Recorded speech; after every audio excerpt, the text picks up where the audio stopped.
watching USA, Cable's entertainment network.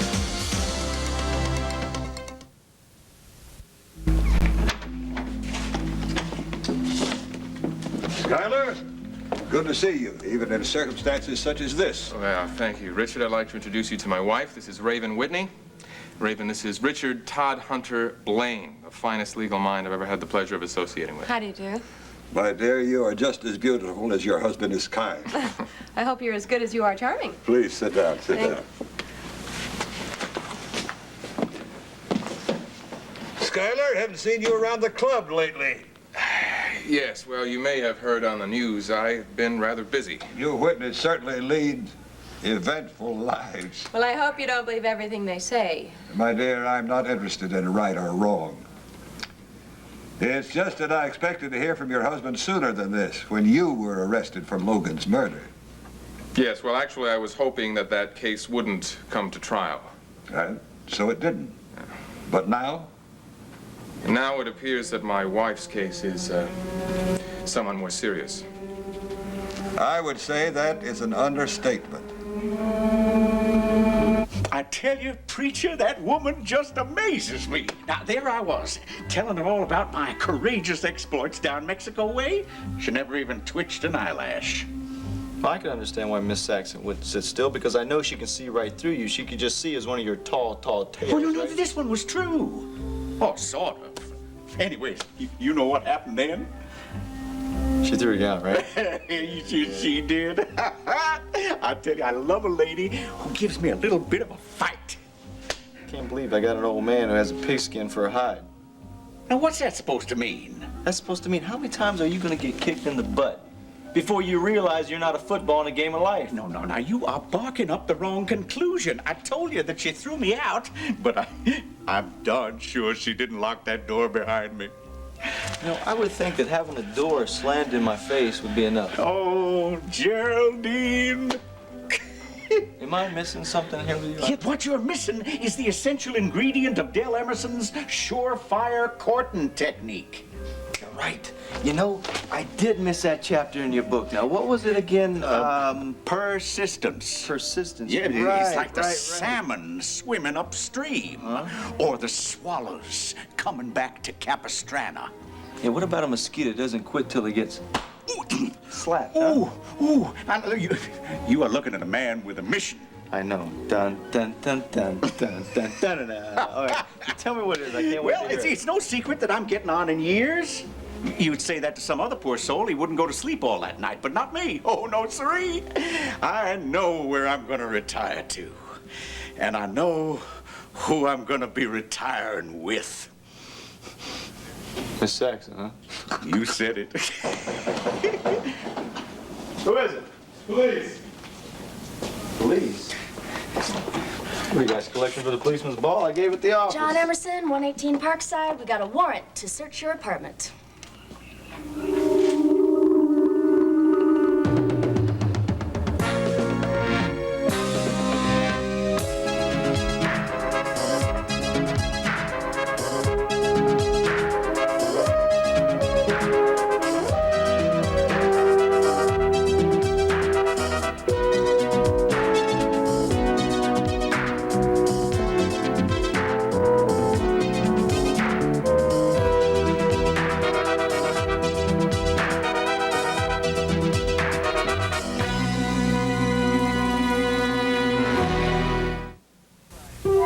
Yes, Your Honor, I realize how influential the Whitneys are in this town. All the more reason why I should prosecute Mrs. Whitney myself. I know trying to prosecute a pregnant woman is not going to make me very popular, but I'm certain that Raven Whitney is guilty.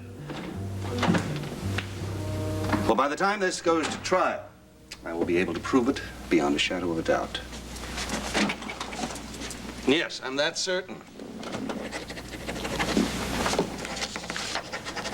Mr. Mayor, I appreciate your support. Thank you. Politics.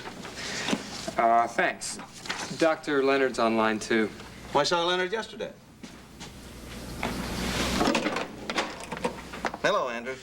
Thought you had enough of me yesterday, x-rays included. Yes, I know we discussed my shortness of breath. Didn't we decide that all I needed was more exercise? No, I wasn't making idle promises. I'm on the board at Fair Hills. I intend to make full use of their facilities. My blood pressure. What do you mean, serious? How serious?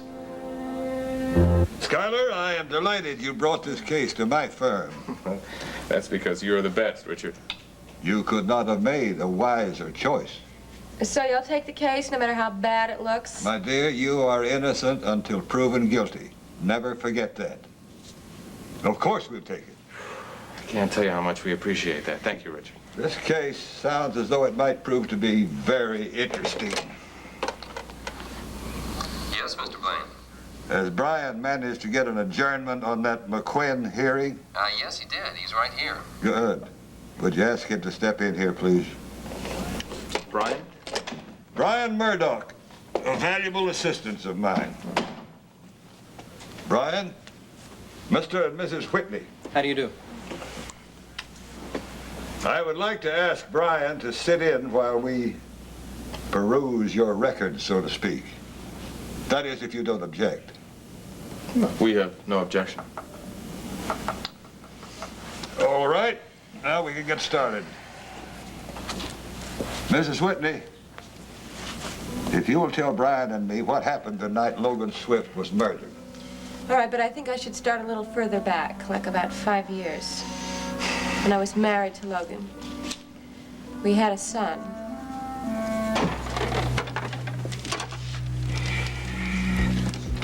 Stoner, I don't think you're gonna find anything. Yeah, well, that's okay because we get paid whether we find anything or not, see? Okay, so what are you looking for? It's an open warrant, Emerson. All right, okay, so why don't you fill in the blanks for me now? Not just yet. Well, mighty nice seeing you again, Detective Egan. Yeah, I'll bet it is. You know, if you two weren't such nice people, I'd think maybe there was no good reason for your visit. Except maybe to jerk my chain a little bit. Oh, now, why would we want to do a thing like that? You haven't broken any laws lately, have you? No, I come clean about my connections with Crick. I told you everything I know. Now listen, Stoner, how long are you gonna keep searching for whatever you're looking for? And what is this you're looking for anyway? We'll search until we find it. Uh-huh. What is this? Hey, just excuse the cushions, they're a little dirty. I know they need to be. What is that?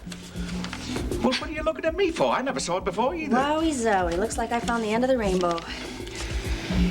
$100 bills with the wrapper still intact. Don't you believe in banks, Dell? I have never seen that money before in my life. How much is there, Chris? Well, looks like $10,000, all in $100 bills.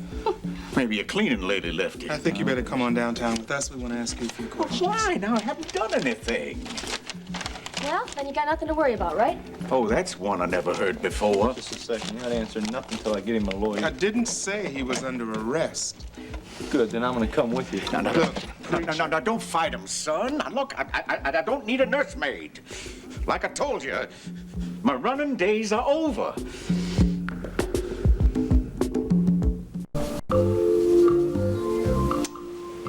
Mike Carr obviously assumes that the discovery of your necklace on Logan Swift's bed means that you were there. In Swift's room, if not his bed. I wasn't in either place. Yet you now admit that you did go to your ex-husband's room. An hour after everyone thought you'd left the hotel. Moreover, you used the hotel's service entrance and not the main entrance to get there. Not one of my smarter moves, but I was worried. I thought something had happened. Why? What? Because Schuyler wasn't in the lounge where he was supposed to be. I was worried. There happened to be this mad scientist running around killing people for a formula. Why would he want to kill someone if he wanted to buy it? I don't know. All I know is I looked around the hotel a little, then I took a cab home. Schuyler wasn't there. You have witnesses? Call the cab company. There was also a babysitter at home, a woman named Myrna, who was a friend of my servant's, Gunther Wagner. Where was your manservant, Gunther Wagner? At the hotel. He misunderstood what was going on there. He's got a vivid imagination. A lot of people seem to have misunderstood. We don't need your wisecracks. All right, we know that this is a female. And? And from the measurements we've taken, we ought to be able pretty easily to deduce some other things. Her height and musculature? Yeah, exactly. Listen, how were the bones laid out when you first found them? Could they be from more than one body? I don't think so. Are you that sure about it? No, I'm not sure. All right, let's say for the sake of argument that it is just one person, I would say that her height is probably between 5'2" and 5'3". A woman a little under average height. Yeah, or a teenage girl who's still growing. All right, we'll try next to determine the age of... Doc. Preacher, would you mind announcing yourself when you come up next time? Well, come on. Ever since I gave Oscar that 5th of Christmas, he said I could come up anytime I wanted without calling. Yeah. Liz, I'd like you to meet Preacher Emerson. Preacher, this is Liz Carell. Doc Carell's kids? Yes, that's right. Hey, how you doing? Nice to meet you. Say, you know where the doc's at? I wish I had a dime for everyone who's asked me that question in the last few days. Oh, I guess that means no, huh? Mm-hmm. Well, anyway. Hey, where'd Jody split to, Doc? She's shopping. Why? What's the matter? It's sort of the same old thing, you know? I think I'll go and make a little more tea. Preacher, what's the problem? Oh, it's Dell again. I mean, lately, when isn't it, Dell? Mrs. Whitney, you said that finding neither your husband nor your manservant at home, you then went back to the hotel? That's right. I took another cab, but the cabbie didn't want to wait in the hack line in front of the hotel, so he let me off at a side street. The service entrance then naturally being the most convenient way in. I told you I was very worried. So I went upstairs and I knocked on Logan Swift's door. And? And he opened it. He looked like he was crying. And it looked like the lights were off in the apartment. You went in? From the hallway, it looked like the lights were all off in the apartment. Then I asked him if he had seen Skylar. And he said no, and that he wasn't interested in seeing any Whitney for a while. And I guess I should add, it looked like he had been drinking. And then? Well, then he closed the door. And that was the last time I ever saw him alive. I didn't really feel like looking around the hotel anymore, so I went home. And I sent Myrna away, and I waited for my husband to return. But he didn't. No, Gunther Wagner showed up soon after I did, and he was followed by Detective Egan, who then told me about Logan. Well, he had been crying, so he was depressed. Maybe he committed suicide. No.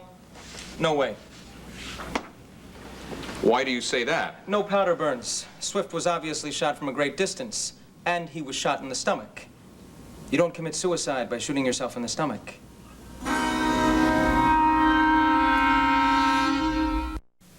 So now, what about this gun you saw Crick get rid of outside the hotel? Dr. Kavanaugh gave you that gun, didn't he? Yeah. And it hadn't been fired. No, and ordinarily that would probably take care of the gun, Dell. But you didn't turn it in, Dell. Now, possession of a firearm by an ex-con could land you back in prison. Well, now, look, little lady, you do what you have to do, but it just seemed to me that for me to keep that gun for a couple of days was better than it falling back in Crick's hands. I mean, he wasn't just an ex-con. He was a two-time murderer. Maybe more. All right, tell us more about the money. Well, what's to say? I never saw it before you pulled it up out of my couch. Look. As for all I knew, you walked in with it. These are brand new bills. They still got the original bank wrappers on them. Now that, Mr. Emerson, is going to make them very easy to trace. Do I look like some kind of a greenhorn? I know that. You know, it appears to me that somebody's being pretty stupid. Or pretty smart. You want to explain that? Well, I'm remembering that just yesterday I turned down more money than you got there. Really?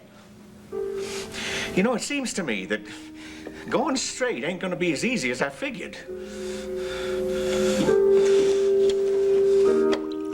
See, Doc, his whole life, wherever he's gone, trouble's always been like 2 yards behind him. And like he went to Mexico, I said, hey, maybe he can leave this trouble behind him. But no, it follows him like his shadow. All right, what's he gotten himself into now? I don't know. The only thing I know is that your friend Egan and Stoner, they came to my apartment, backed up by a search warrant. Looking for what? I don't know, they found an envelope full of $100 bills. And as soon as they found it stuffed in my couch, they quit looking and they took my old man downtown and questioned him. They charge him with anything? No, not yet. What in the world was the money doing in your sofa? Do you have any idea? No, they seem to think that Dell knew. But see, I had this feeling. I sensed that maybe they knew the whole story and everything before they got You telling me Dell didn't have any idea? No, he claimed he didn't know. You believe him? Yes, I want to believe him. I'm not very much at home in the kitchen. Time's up. Yeah, well, listen, Doc, I'm gonna get back to my apartment and wait for my dad. And listen, thanks for hearing me out. Look, if I can help out, you know, in any way. Okay, thanks. Preacher, where'd you say you lived? Over by the park. Why? Great, you can give me a lift. Liz, well, you know, we still have some work to do. I'll meet you at the forensic workshop. Listen, I'm a little busy. Why don't you get a cab? It'll only take you 5 seconds, and if you're in such a rush, let's go. Did anybody ever tell this lady she was a little pushy? A little pushy?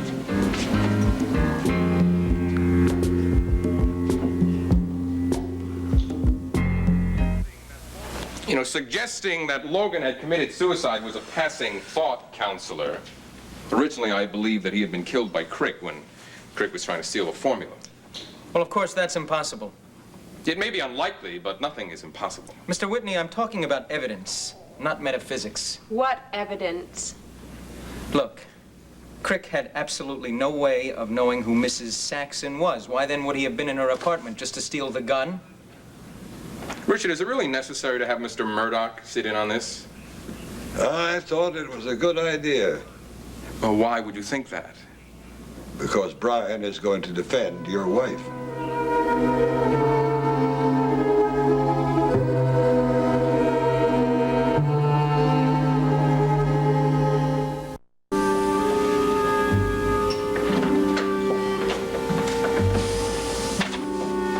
Mike? Oh, come in, come in. Look, it seems that whoever gave the chief that anonymous tip was well informed. What did you find out? $10,000. All 100 still in their wrappers, and we found them in his son's couch. If this money can be traced to Alicia Van Dyne, it'd support the informant's story that Emerson was working for. Yeah, we've got the bank tracing that right now. You know, seems too easy. Sir? Emerson's been around.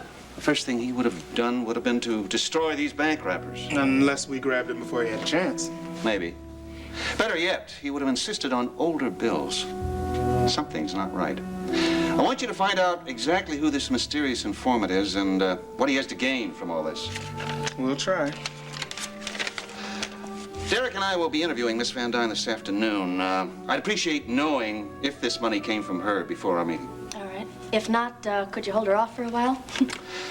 There are some things you can't hold off, Chris. You okay, Mike? Depends upon what you mean by okay. Now, the bank, please.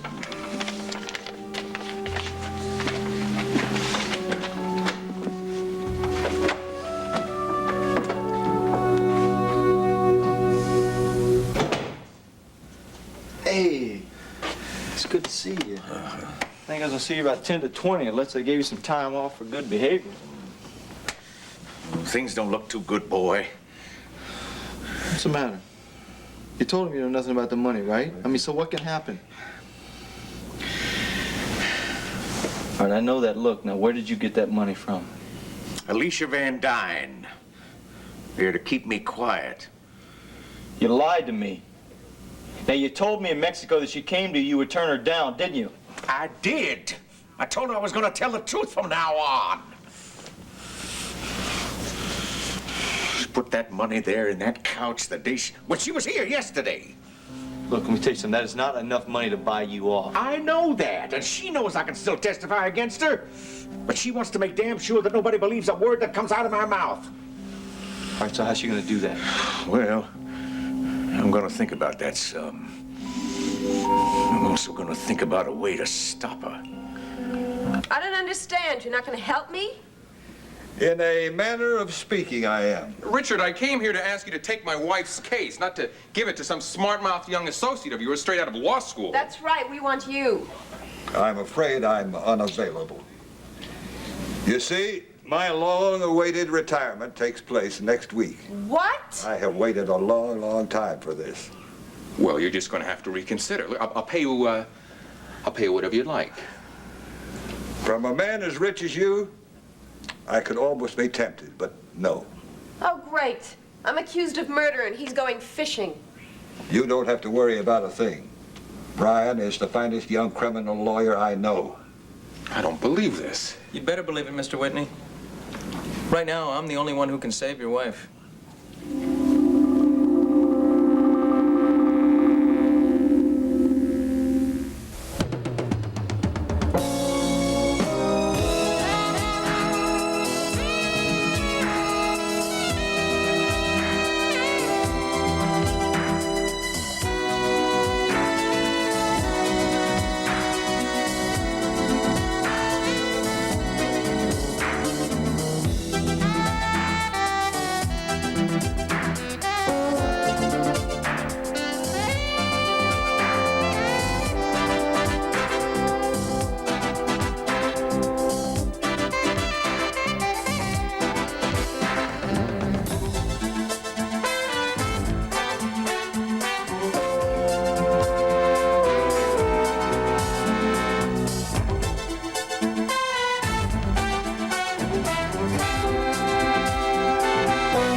You're watching USA, Cable's entertainment network.